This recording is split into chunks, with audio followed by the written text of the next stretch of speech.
storm is getting worse. Looks like they turned off the SIF. Great. Let's get to that emitter.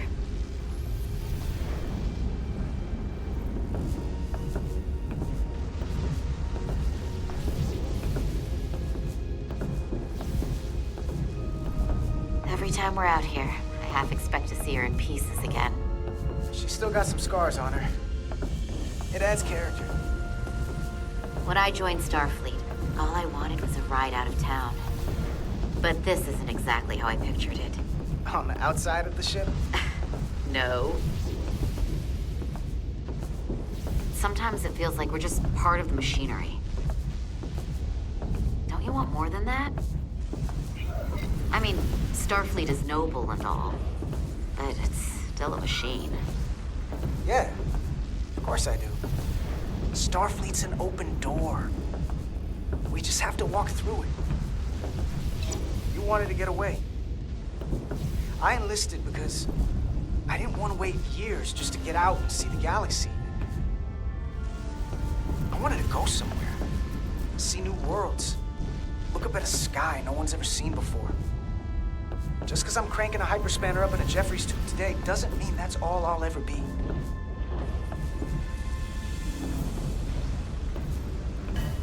Diaz to Commander Chovak. We are at the SIF emitter. Acknowledged. You may proceed with the recalibration.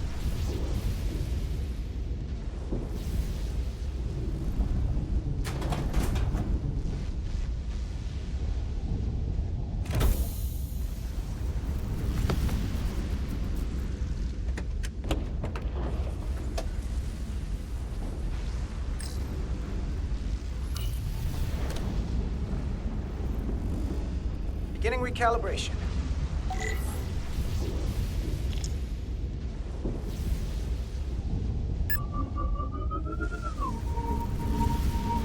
Careful. Too much action and harmonics will deflect the alignment.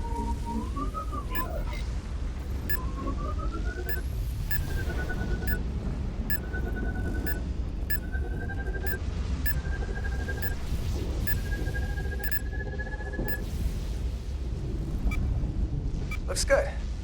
That wasn't so hard.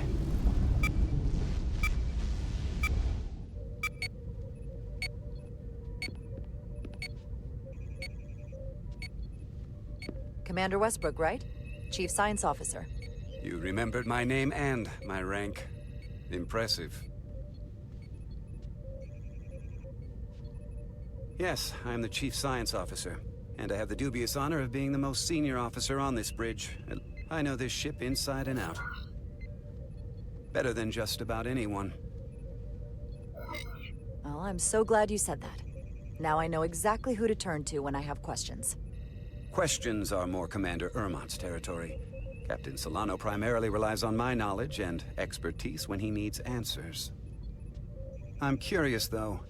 A Kobliad, or half in your case, is an odd choice for First Officer, given your vulnerable condition and all. But if, as an example, we found ourselves in a hostile situation, and you were suddenly incapacitated because you needed an infusion, what would happen then?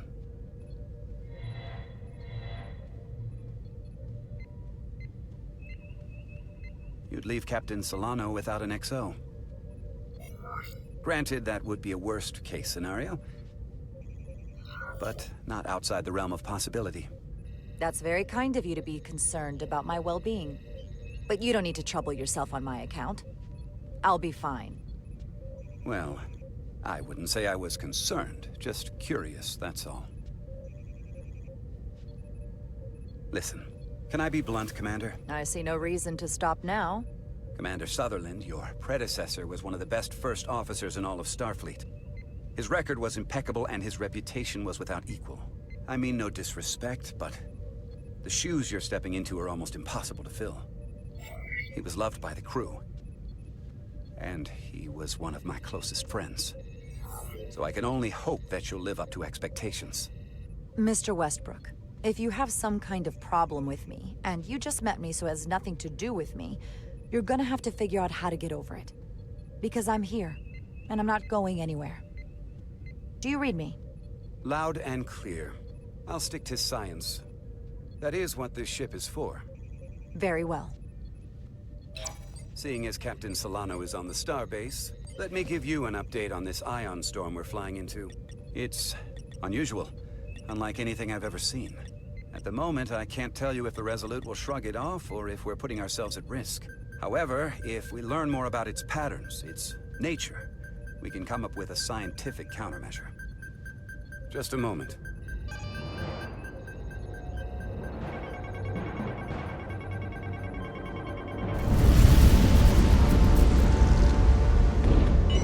We've got a massive energy wave inbound. On screen.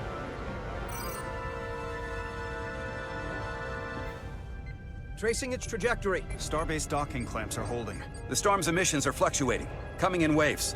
And if my projections are right, we're about to get hit by a wideband burst of ionic energy, like a tsunami.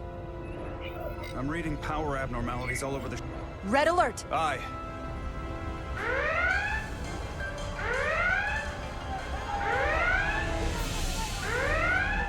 Evacuating main gangway and retracting.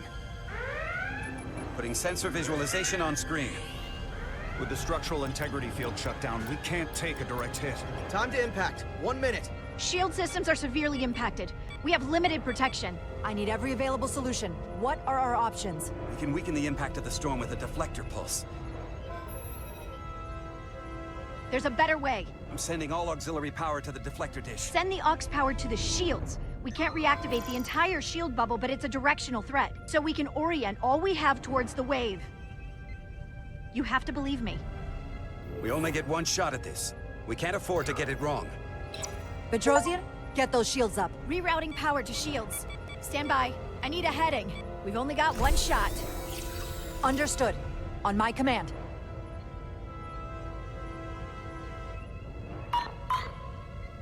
Heading locked. Raise shields!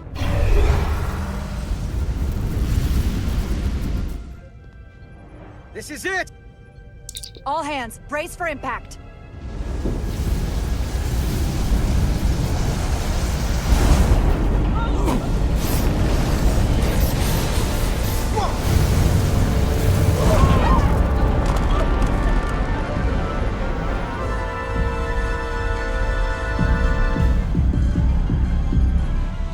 What happened? We have experienced a surge of radiation. Oh, you don't say. This radiation supercharged the plasma, forcing it to backflush through the system and creating a dangerous imbalance. Blow out every primary system on the ship. Just tell us where you need us. I need you to traverse the hull to the access port to recalibrate the port nacelle plasma regulator.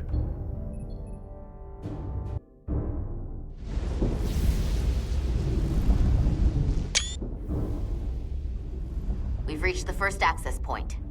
Understood. Do you see the override for the level 1 failsafe circuits?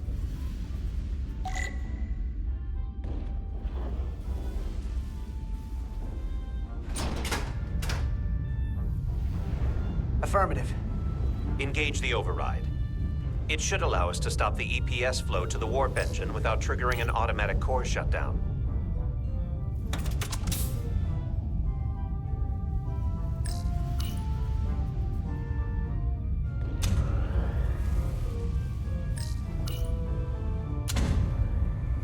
Failsafe override engaged.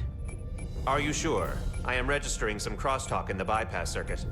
We need to route the signals so they don't interfere with each other.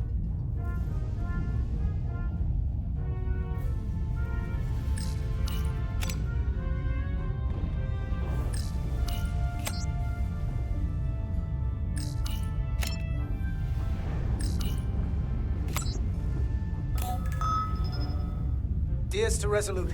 The failsafes are temporarily disabled. Moving on to the EPS regulator. Heads up, Carter. What is that? One of the discharges coalesced. It's coming right toward us. I'm gonna try to disrupt it with my phaser.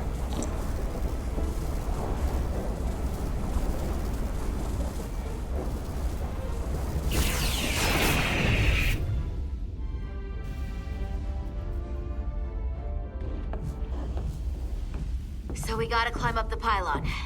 Not that there's really an up, but, you know.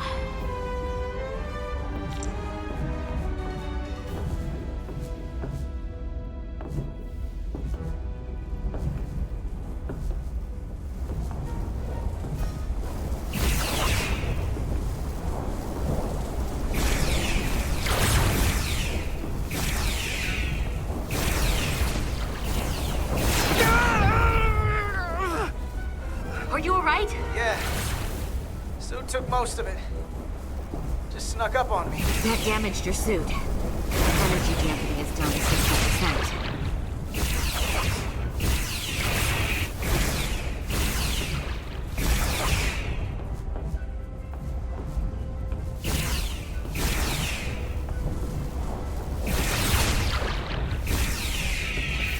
We're almost to the regulator.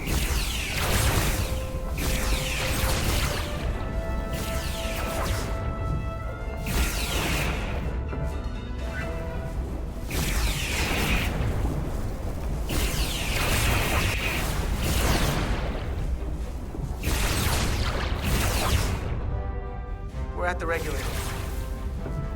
Opening the access panel. And now halting the EPS flow to the port nacelle, we have little time before it causes an overload in the engine. You must work efficiently.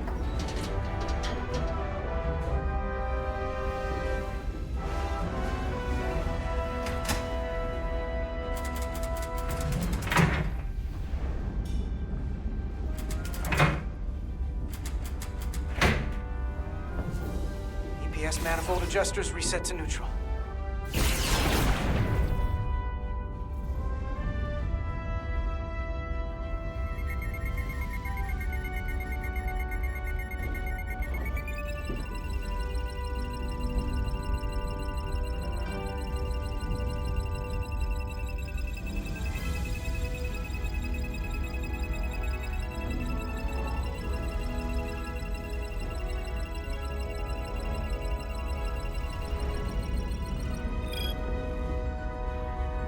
EPS lines to the port warp engine are back in balance.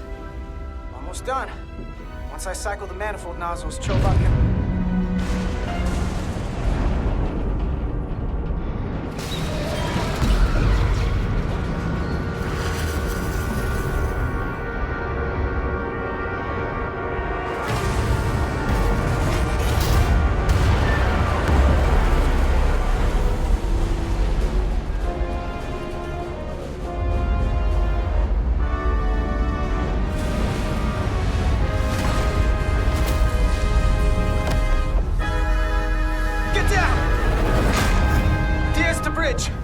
Lost the docking clamp. We've got a lot of debris coming down. All vibrations, too. We can't finish the EPS regulation in these conditions. Please advise. We have to release this ship from that other docking clamp or the hull will be ripped apart. There's a problem. The clamps are supposed to disengage automatically in an emergency, but it's not working. Not working. What are our options? The docking clamps are fitted with exploding bolts for an emergency release. We've got crew out there. That'd be like setting off a bomb next to them. Maybe there's another way. Starbase is hailing us. Put him through. Resolute, the remaining mooring arm is failing. You need to disengage from the starbase now. The damage to the station will be catastrophic. We have crew outside and are looking for the We have safest way people to... on this station. If that mooring arm breaks, we could lose dozens of crew. Commander, hear me out. Reverse the polarity of the hull, which theoretically will repel the docking clamps. And repel the engineering crew right off the hull into the storm. This is Captain Solano. Put me on screen. Go ahead. Captain, we have a situation. Commander, what are you doing? Blow the bolts on the docking clamp. The captain doesn't know the whole story. I'm giving you an order. Chara? Captain, you brought me here because you trusted me. Can you trust me now? You better be sure you make the right decision. The captain made himself quite clear. They're gonna get hammered with debris out there. Reverse the polarity. There is protocol. And there are lives. Starbase, stand by. We're gonna flip hull polarity to disengage the clamps. Yes, Commander.